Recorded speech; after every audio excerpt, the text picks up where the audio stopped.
এইখন তুমি বনাইছা পম্পিয়ে বনাইছে চাই পম্পিয়ে তুমি বনাইছা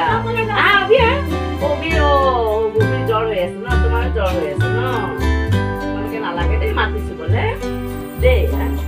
তোমাৰো জ্বৰ হৈ আছে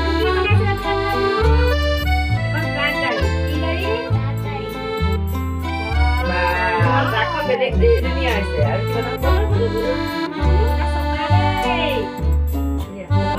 এখানে একদম পানি নাও চলে